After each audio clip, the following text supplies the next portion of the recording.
కొరింథీయులకు రాసిన మొదటి పత్రిక 1వ అధ్యాయం.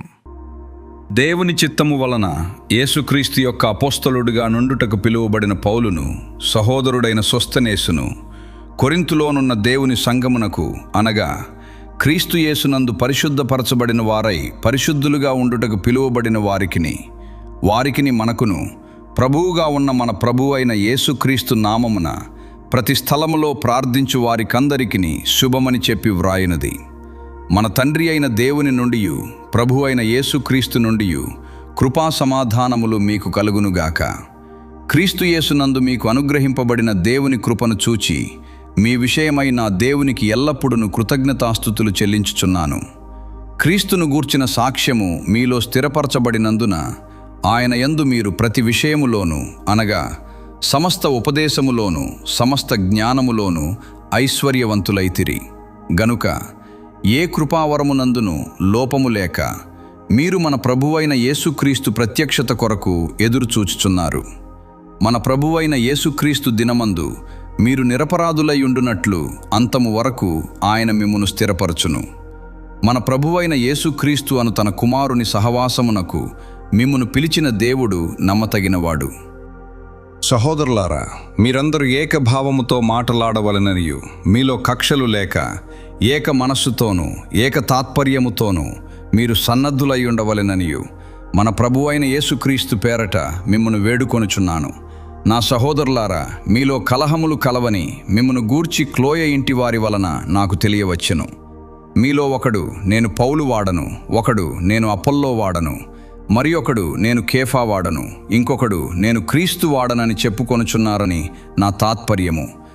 క్రీస్తు విభజింపబడి ఉన్నాడా? పౌలు మీ కొరకు సిలువ వేయబడినా? పౌలు నామమున మీరు బాప్తిస్మము పొందితిరా?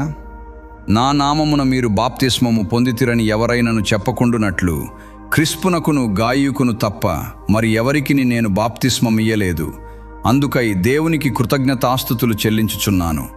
స్టెఫను ఇంటివారికి నీ బాప్తిస్మమిచ్చితిని, వీరికి తప్ప మరి ఎవరికైనాను బాప్తిస్మమిచ్చితినేమో నేనెరుగను. బాప్తిస్మమిచ్చుటకు క్రీస్తు నన్ను పంపలేదు గాని క్రీస్తు యొక్క సిలువ వ్యర్థము కాకుండునట్లు వాక్చాతుర్యము లేకుండా సువార్త ప్రకటించుటకే ఆయన నన్ను పంపెను. సిలువను గూర్చిన వార్త నశించుచున్న వారికి వెర్రితనము గాని రక్షింపబడుచున్న మనకు దేవుని శక్తి. ఇందు విషయమై జ్ఞానుల జ్ఞానమును నాశనము చేతును, వివేకుల వివేకమును శూన్యపరతును అని వ్రాయబడి ఉన్నది. జ్ఞాని ఏమయ్యను? శాస్త్రి ఏమయ్యను? ఈ లోకపు తర్కవాది ఏమయ్యను? ఈ లోక జ్ఞానమును దేవుడు వెర్రితనముగా చేసియున్నాడు గదా. దేవుని జ్ఞానానుసారముగా లోకము తన జ్ఞానము చేత దేవునిని ఎరుగకుండినందున సువార్త ప్రకటనయను వెర్రితనము చేత నమ్మువారిని రక్షించుట దేవుని దయాపూర్వక సంకల్పమాయెను. యూదులు సూచక క్రియలు చేయుమని అడుగుచున్నారు, గ్రీసు దేశస్థులు జ్ఞానము వెదకుచున్నారు. అయితే మేము సిలువ వేయబడిన క్రీస్తును ప్రకటించుచున్నాము. ఆయన యూదులకు ఆటంకముగాను అన్యజనులకు వెర్రితనముగాను ఉన్నాడు.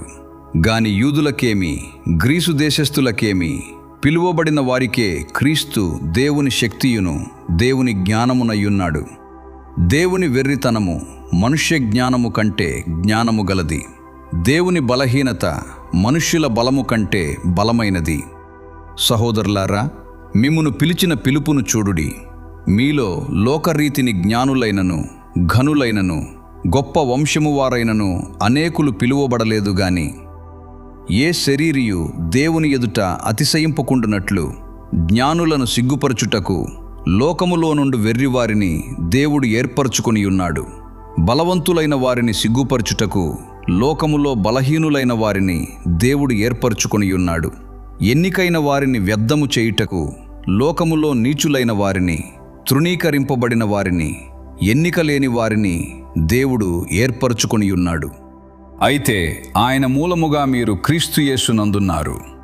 అతిశయించువాడు ప్రభువునందే అతిశయింపవలెను అని వ్రాయబడినది నెరవేరునట్లు దేవుని మూలముగా ఆయన మనకు జ్ఞానమును నీతియు పరిశుద్ధతయు విమోచనమునాయెను.